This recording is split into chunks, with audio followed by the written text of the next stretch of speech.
vamos a ver la parte de miembro inferior. Vamos a ver cintura pélvica. Recuerden que la cintura pélvica es la que tiene mayor estabilidad, ¿no? Si la comparamos con la cintura escapular, o sea, la del hombro, la cintura pélvica tiene más estabilidad. Acá tenemos el hueso coxal, que es la fusión de tres huesos. El ilion, que es la parte superior, el isquion, que es la parte celeste, ¿no? La parte inferior, y pubis. Entonces la fusión de pubis, isquion, ilio forman el hueso coxal, ¿no es cierto? En el hueso coxal podemos describir, en la parte superior del hueso coxal ilio, podemos describir acá la espina ilíaca anterosuperior. Espina ilíaca anterosuperior. Un importante reparo anatómico, ¿no? Sobre todo en cirugía, para que ubiquen el punto de Mark-Burney, el punto de Lanz, etcétera. Se toma como referencia la espina ilíaca anterosuperior, donde se inserta dos músculos: el sartorio, que es el que cruza todo el muslo, y el tensor de la fascia lata. Sartorio y tensor de la fascia lata se insertan en la espina ilíaca anterosuperior. En la parte inferior tengo la espina ilíaca anteroinferior, donde se inserta el recto anterior. ¿Ya? La espina ilíaca anteroinferior se inserta el recto anterior, ¿no? Que es una de las partes de lo que viene a ser el cuádriceps femoral. Entre los dos se forma una escotadura, ¿no? Una escotadura entre las dos espinas. Luego tenemos acá la cresta, ¿no es cierto? La cresta ilíaca, donde se inserta el oblicuo mayor, el oblicuo menor y el transverso, que son los músculos de la parte lateral del abdomen, ¿no? En la cresta ilíaca se inserta el oblicuo mayor, oblicuo menor y transverso, que forman parte de los músculos laterales del abdomen. Y en la parte posterior de la cresta está el dorsal ancho, ¿no? Que viene de toda la parte de la espalda, el dorsal ancho, ¿no? Y en la parte más posterior vamos a ver acá la espina ilíaca posterosuperior, ¿no? La espina ilíaca posterosuperior, y acá esta de acá, esta es la espina posteroinferior, perdón. Esta es la posterosuperior, espina ilíaca posterosuperior. Esta es la posteroinferior. Y esta de acá es la espina ciática, ¿no? Esta que está como en punta, formando parte del isquion, es la espina ciática, que va a dividir o va a formar dos, ¿no es cierto?, escotaduras, la llamada escotadura ciática mayor y la escotadura ciática menor. Están las dos, escotadura ciática mayor y la escotadura ciática menor, ¿no? Entonces tenemos estas dos estructuras por donde pasan dos músculos, ¿no? En la escotadura ciática mayor pasa este músculo de verde que está acá, que es el músculo piramidal, y por la escotadura ciática menor pasa el obturador interno. Por la escotadura ciática mayor pasa el músculo piramidal, y por la escotadura ciática menor pasa el obturador interno. Muy bien. Entonces tenemos esas estructuras. Tenemos acá esta cavidad que pueden ver en el hueso coxal, en la parte lateral, es lo que se conoce con el nombre de acetábulo.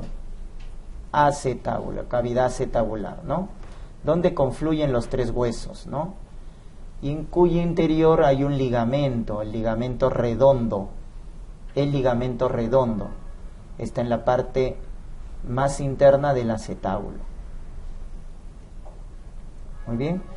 En la parte medial podemos describir estas zonas. Miren acá nuevamente la espina ciática. La espina ciática. Esta caría articular que vemos en la parte más interna es para el hueso sacro, ¿no? Entonces acá se va a articular el hueso coxal con el sacro. Entonces la articulación se llama sacroiliaca, ¿no? Articulación sacroiliaca. Muy bien. Podemos saber acá la rama isquiática, que se une con la rama púbica inferior, ¿no es cierto? Entonces, uniendo los dos, hablamos de la rama isquiopúbica. Todo esto es la rama isquiopúbica. Y esta es la rama púbica superior, ¿no? La rama del pubis, la parte superior. Y esta es la caría articular para la sínfisis púbica. Sínfisis púbica. Muy bien, entonces tenemos esas porciones en lo que es el hueso coxal, ¿no?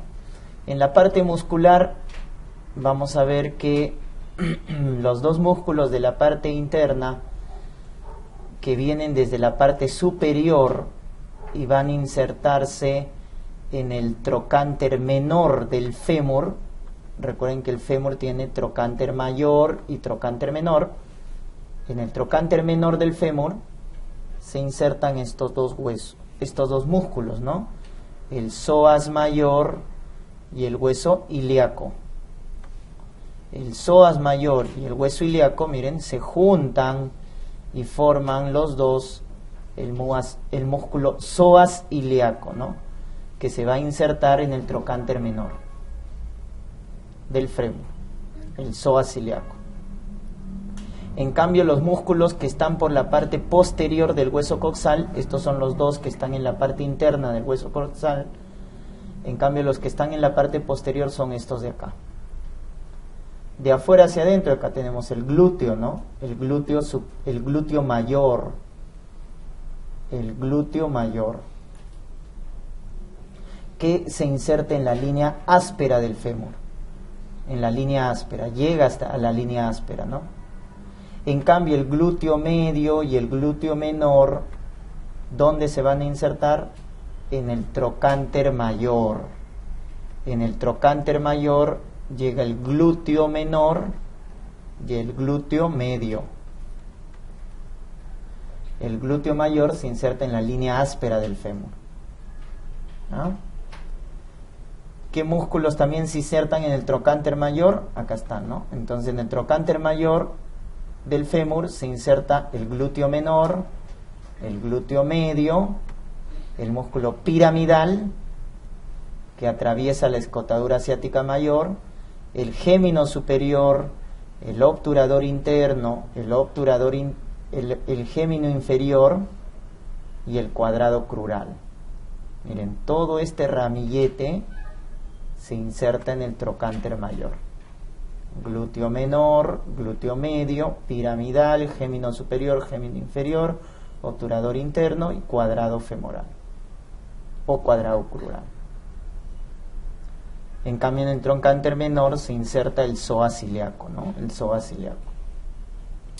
Muy bien, de la parte vasculonerviosa tenemos acá, de la parte anterior, entonces acá tenemos la aorta abdominal en la parte superior. La aorta abdominal se divide en arteria ilíaca común, derecha e izquierda.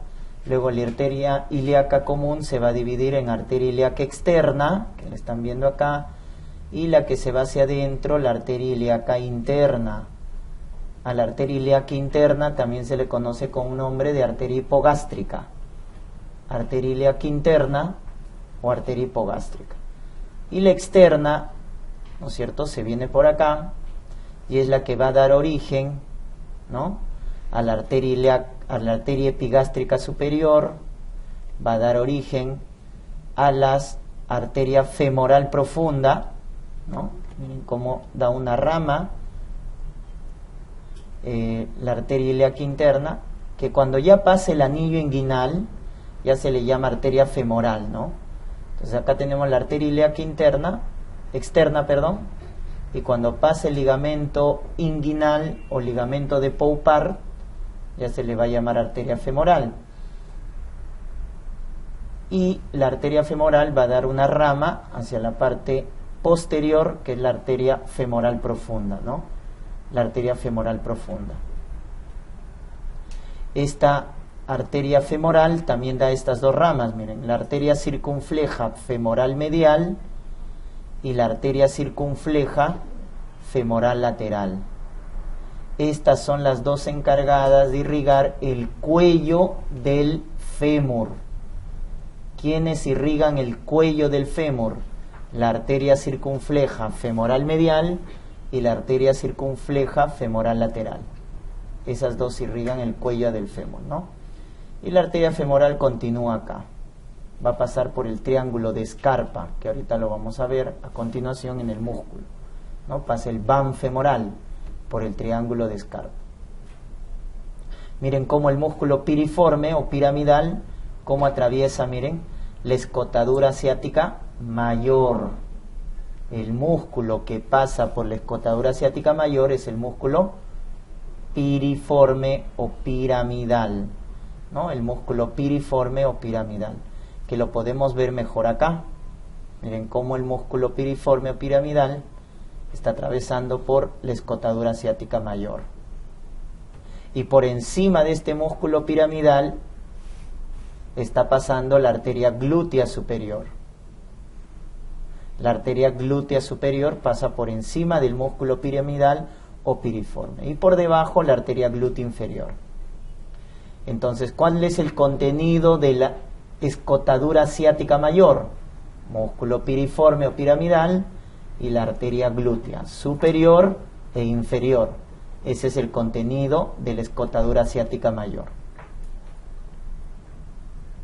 Luego por acá nuevamente podemos ver, ¿no es cierto?, la arteria femoral, que es la continuación de la arteria ilíaca externa, es la continuación, como da su rama, la arteria femoral profunda, ¿no? La arteria femoral profunda. Y esta da ramas para el cuello del fémur. ¿Cuáles son las ramas que irrigan el cuello? La arteria circunfleja femoral lateral y la arteria circunfleja femoral medial. ¿Ya? Entonces, estas son las que irrigan el cuello del fémur. El cuello del fémur. Muy bien. En la parte en la parte del plexo lumbosacro, ¿no? Acá está el plexo lumbosacro. Entonces tenemos varios nervios, ¿no? En la parte anterior hay que recordarnos de este nervio de acá que va a pasar junto con la arteria femoral, el nervio femoral, ¿no? Entonces este nervio, que son ramilletes en sí, pasan junto con la vena y la arteria femoral, ¿no? El llamado van femoral. Entonces el nervio femoral pasa por la parte anterior y va a inervar a la parte anterior del músculo, ¿no? Al cuádriceps femoral, una parte también al sartorio, etc. En cambio el nervio que va a ir para la parte posterior del muslo, ¿quién es? El nervio ciático. El nervio ciático está pasando por la parte posterior. ¿En qué cuadrante? En el cuadrante ínfero interno. Cuando uno divide al glúteo, ¿no es cierto? Si yo quiero dividir la parte posterior, entonces divido en 4 cuadrantes. Entonces, por este cuadrante, el ínfero interno, está pasando el nervio ciático por el cuadrante ínfero interno. Por eso cuando uno coloca un inyectable, nunca se coloca en esta región, ¿no? La de elección es el extremo, cuadrante súper externo, ¿no? Porque si se coloca en el ínfero interno, por ahí pasa el nervio ciático y se puede lesionar, ¿no?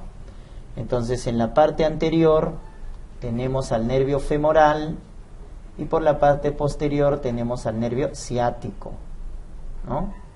También, y lateral, en la parte, medial, tenemos al nervio obturador, que inerva los aductores, ¿no? El aductor mayor, al aductor menor, el nervio obturador, ¿no? Y el ciático inerva los músculos que están en la parte posterior, el semitendinoso, semitendinoso, semimembranoso, bíceps femoral, ¿no? Los de la parte posterior. Ya está. Entonces, ese es el aparato nervioso del plexo lumbosaco.